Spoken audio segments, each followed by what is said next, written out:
Gotta grab a big enough piece. I cut bigger squares on the foil. Now I don't use the tweezers on this part. I go ahead and use the knife itself,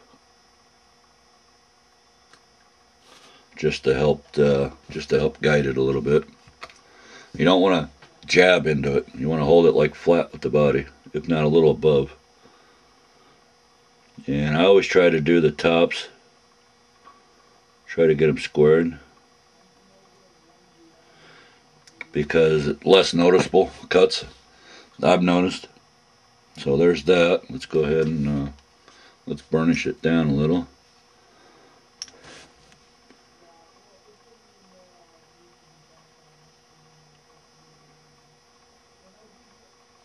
Kind of get the edges back in.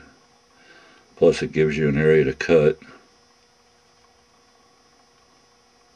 which is tricky. But once you do it a couple times, you'll just be doing it, you won't even realize it. Like I said, it's been a while since I've done it, so I gotta get back into the routine of things.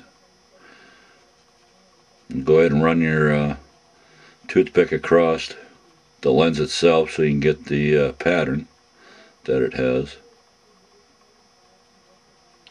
Now, I always shine it up when I'm done cutting it, and I got all the edges flattened down, burnished.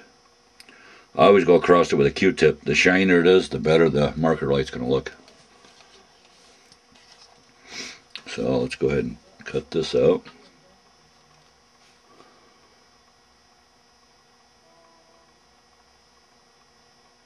Just let the knife do the work. No pressure.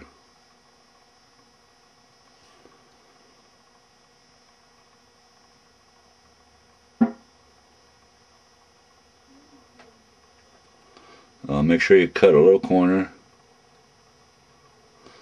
on the back side, because I got it flush with the edge.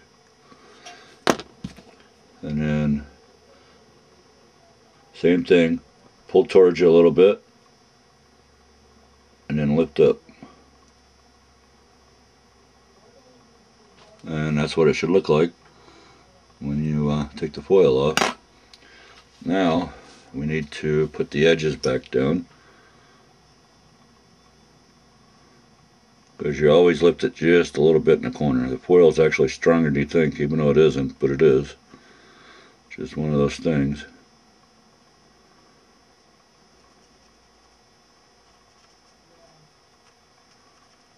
Okay, now you just grab a new Q-tip, because I've done more of the other one out.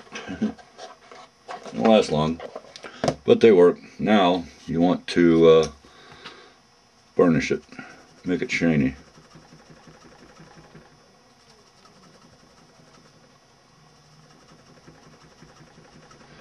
Somebody throw some amber paint on that. It'll make it really stand out.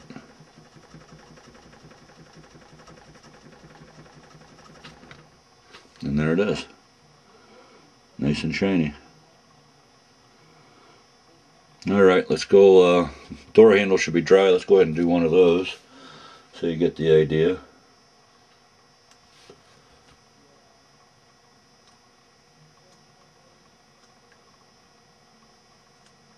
Same thing, I'm not going to use the tweezers.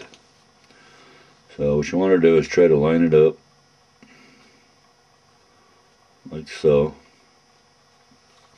Now I always push it a little bit, because what's going to happen is that piece is going to tear when you go to start pushing in. You don't want the edges to fall in either. So, see if I can do this so we can see. Just start working slightly, starting to push down a little bit. Like, get your edges in there first, so it gives you an idea what you need.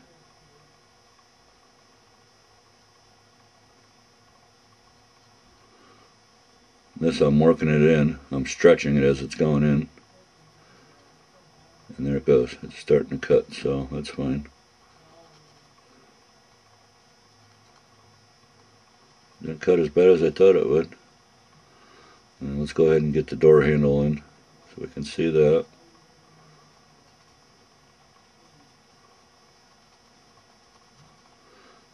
Go ahead and do the outline.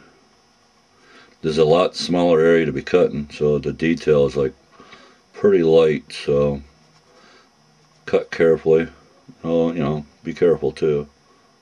You don't want to cut yourself.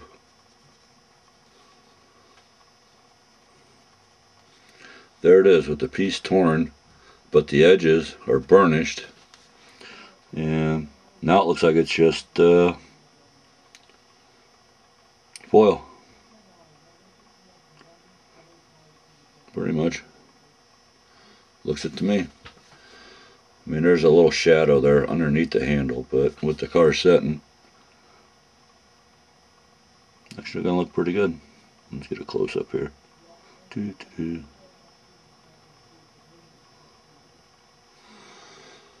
So, there you have that one. Let's go ahead and cut this.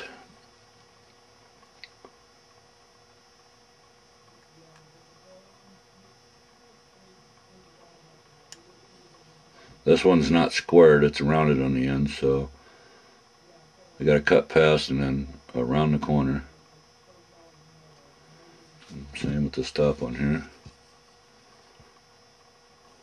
Got to cut around the corner ever so much.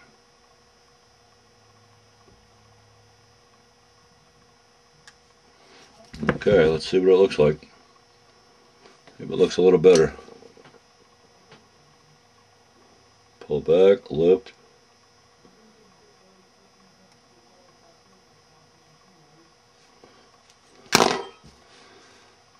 Put your edges back down a little bit.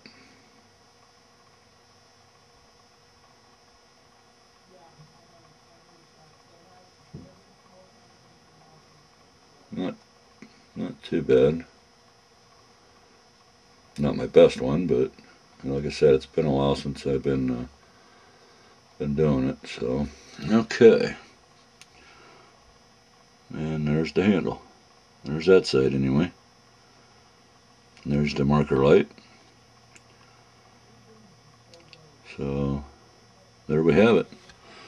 Hopefully these tips help you out a little bit. It's just going to be a two-part series because I'm going to go ahead later. I got some stuff I need to do, so let this run a little bit. Plus then I need to get some pictures. And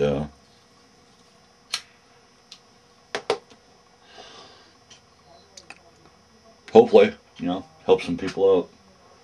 So, alright folks, we'll catch you on the next one. I don't know what it's going to be, but if you're, I got some time. I'm waiting for it to warm up and